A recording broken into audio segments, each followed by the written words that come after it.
बिस्मिल्लाहिर्रहमानिर्रहीम। अस्सलाम वालेकुम। डॉक्टर इसरार अहमद की किताब बयानुल कुरान जो कि कुरान मजीद की तफसीर है, उसमें सूरह बकरा की आयत की तफसीर पढ़ रहे थे। आयत नंबर 53 है, वाइज़ आतैना मूसल किताबा वल फुरकाना लअल्लकुम तहतदून। और याद करो जबकि हमने मूसा को किताब और फुरकान अता फरमाई ताकि तुम हदायत पाओ। फुरकान से मुराद हक और बातिल के दरमियान फ़र्क कर देने वाली चीज़ है, और किताब का लफ्ज़ आम तौर पर शरीयत के लिए आता है। वाइज़ काला मूसा लिकौमिही, और याद करो जब मूसा ने अपनी कौम से कहा, या कौमी इन्नकुम ज़लमतुम अनफुसकुम बित्तिखाज़िकुमुल इजल। ऐ मेरी कौम के लोगों, यकीनन तुमने अपने ऊपर बड़ा जुल्म किया है बछड़े को माबूद बनाकर। फतूबू इला बारीकुम, बस अब तौबा करो अपने पर पैदा करने वाले की जनाब में।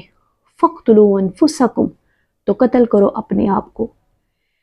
ये वाक़या तौरात में तफसील से आया है, कुरान में इसकी तफसील मौजूद नहीं है। बहुत से वाक़यात हैं जिनका कुरान में इजमालन ज़िक्र आता है, लेकिन उनकी तफसीर के लिए हमें तौरात से रुजू करना पड़ता है, वरना बाज़ आयात का सही मफ़हूम वाज़िह नहीं होगा। यहाँ जो अल्फाज हैं, फ़क़्तुलू अनफुसकुम, मार डालो अपनी जानें या कत्ल करो अपने आप को, इसके मानी क्या हैं? ये दरअसल कत्ल मुर्तद की सज़ा है। बनी इसराइल के 12 कबीले थे।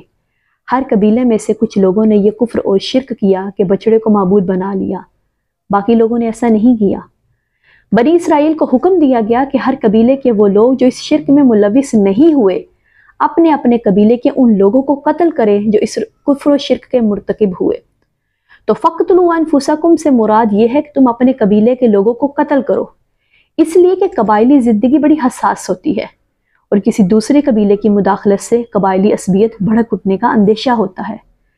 हज़रत मूसा अलैहिस्सलाम के इस हुक्म पर अमल दरामद के नतीजे में 70,000 यहूदी कत्ल हुए। इससे बड़ी तौबा और इससे बड़ी तत्हीर मुमकिन ही नहीं। किसी भी नज़रियाती जमात के अंदर तज़किया और तत्हीर का अमल बहुत ज़रूरी होता है। कुछ लोग एक नज़रिए को कबूल करके जमात से वाबस्ता हो जाते हैं, लेकिन रफ्ता रफ्ता नज़रिया ओझल हो जाता है और अपने मफादात और चुतराहटें मुकद्दम हो जाती हैं। इसी से जमातें ख़राब होती हैं और गलत रास्ते पर पड़ जाती हैं। चनाचे नज़रियाती जमातों में ये अमल बहुत ज़रूरी होता है कि जो अफराद नज़रिए से मुनहरिफ हो जाएं, इनको जमात से काट कर अलहदा कर दिया जाए।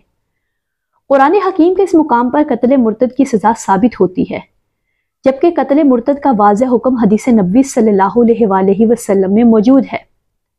शरीयत मौसूई के जिन अहकामात के बारे में सराहतन ये मालूम नहीं हुआ कि उन्हें तब्दील कर दिया गया है, वो शरीयत मुहम्मदी सल्लल्लाहु अलैहि वसल्लम का जुज़ बन गए।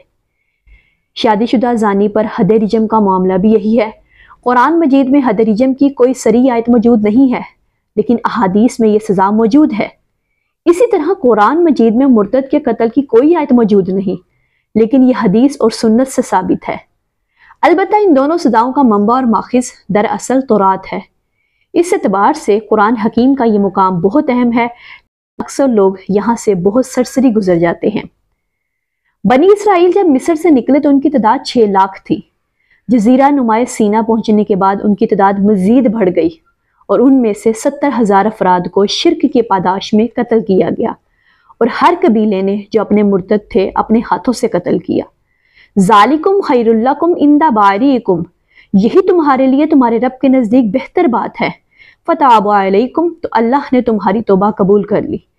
बनी इसराइल की तौबा इस तरह कबूल कि उम्मत किया हो, और उनमें से जिन लोगों ने इतनी बड़ी गलत की थी, ज़िबा करके कत्ल करके उम्मत से काट कर फेंक दिया गया। इन्नहु हुवा तव्वाबुर रहीम, यकीनन वो वही है तौबा कबूल करने वाला, बहुत ज़्यादा रहम करने वाला। जज़ाकल्लाह।